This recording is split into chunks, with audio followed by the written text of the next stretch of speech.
ഏറെ നാളത്തെ പരിശ്രമത്തിനൊടുവിൽ അവൻ ആ ചമ്മട്ടി കണ്ടെത്തി. കാൽവരി യാത്രയിൽ പടയാളികൾ ഉപയോഗിച്ച ചമ്മട്ടി.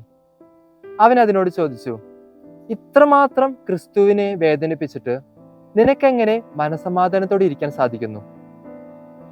എത്ര വലിയ തെറ്റാണ് ചെയ്തതെന്ന് നിനക്ക് വല്ല അറിവുണ്ടോ? ചമ്മട്ടി ഉത്തരം പറഞ്ഞു, എന്താണ് തെറ്റ്, എന്താണ് ശരി?